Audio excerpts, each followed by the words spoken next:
안녕하세요. 책으로 세계여행을 꿈꾸는 북튜버 스킴입니다.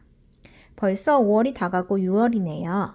5월에도 하루 한 권 책 읽기 실천으로 총 31권의 책을 읽었습니다.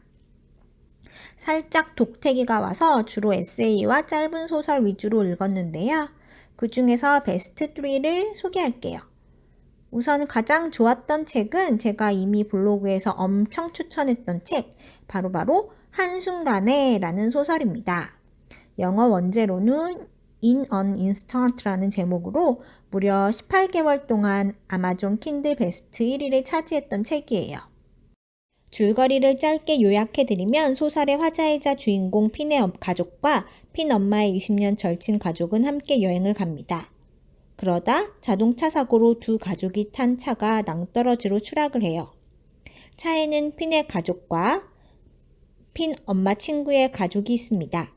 거기에 중간에 길에서 자동차가 고장나 서 있던 청년까지 태웠어요. 그 자리에서 핀은 죽고 운전한 핀의 아빠는 치명상을 입었어요. 해는 이미 졌고 눈보라가 이르 앞이 안 보여요. 날씨는 금방이라도 동상에 걸릴 만큼 추워요. 자동차는 부서졌고 극한의 상황입니다. 이 소설은 극한의 상황이 왔을 때 인간의 도덕성이 어떻게 발휘되는가, 위기의 순간에 자기 보호를 하는 것을 죄라고 할 수 있나 등 우리의 선택에 관해 질문을 던지는 소설이에요. 앞에 설명드린 대로 사고로 즉사한 핀의 시점으로 소설을 이끌어가요. 작가는 인물들을 좀 더 솔직하게 관찰할 수 있기 위해 이 시점으로 소설을 진행했다고 해요.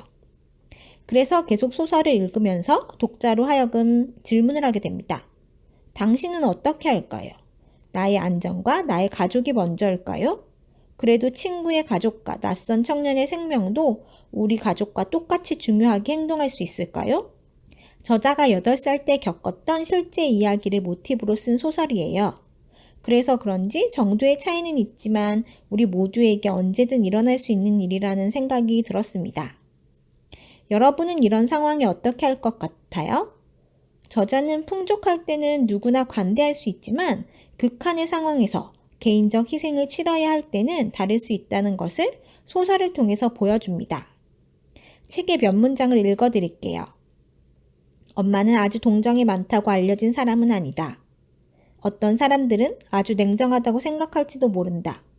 하지만 엄마는 맨손으로 캠핑카의 창문을 막았다. 죽은 딸의 옷을 벗겨서 단 한 겹도 자기의 몸을 따뜻하게 사용하는 데 사용하지 않았다. 두려움은 변명이 될 수 없다.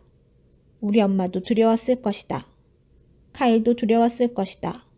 모두 두려웠을 것이다.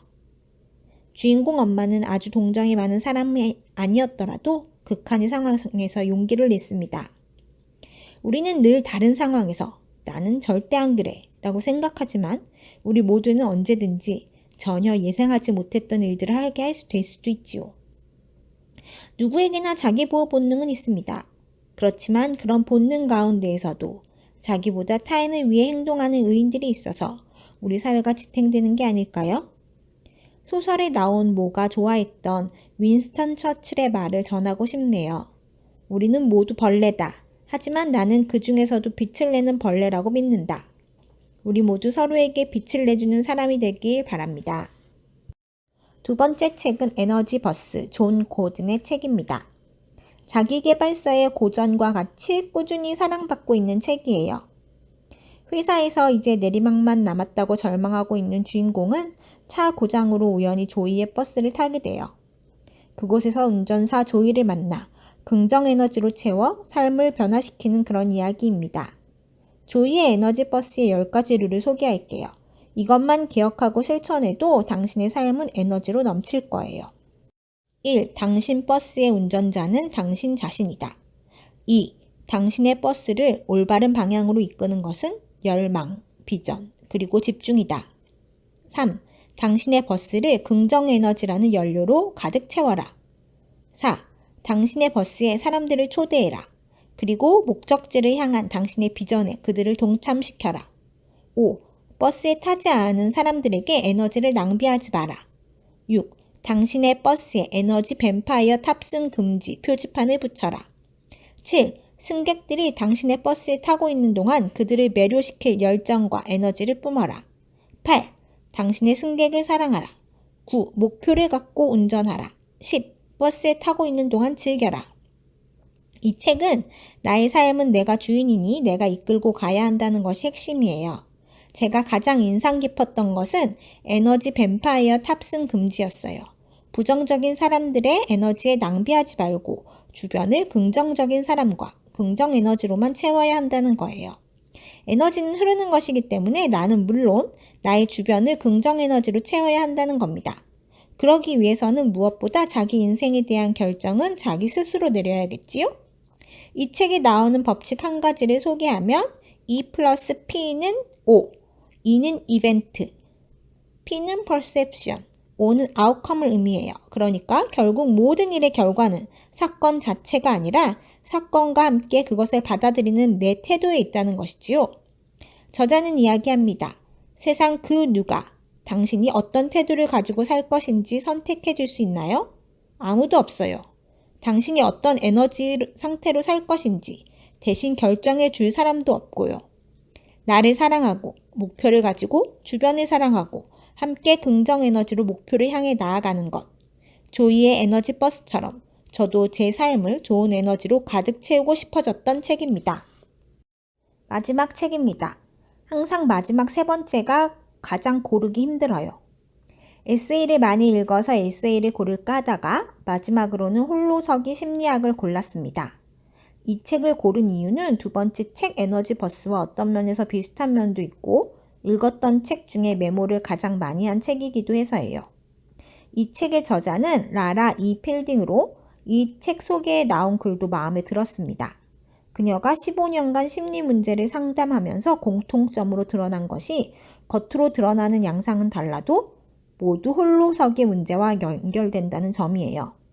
이 책은 자기 힘으로 어쩔 수 없는 일과 자기가 정말 통제할 수 있는 일을 구분하는 능력이 심리적 어른 되기의 핵심이라고 합니다.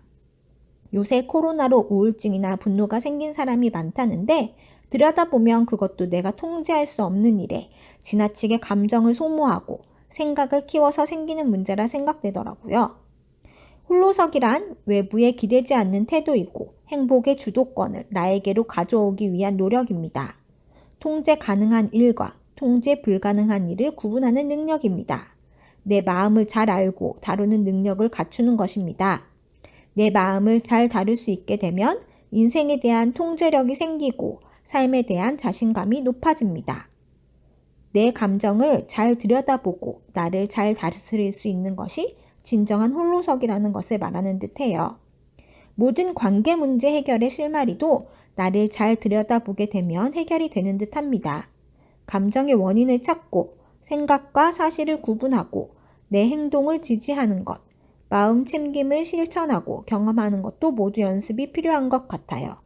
오늘 소개한 책들을 다시 보니 역시 인간은 끊임없이 노력해야 한다는 생각이 드네요. 나보다 남을 생각할 수 있는 마음, 긍정적인 에너지, 나의 감정을 잘 들여다보는 연습을 해서 정말 서로에게 빛이 되는 모두가 되면 좋겠네요. 그럼 6월도 즐겁고 행복하게 독서하세요. 구독 꾹!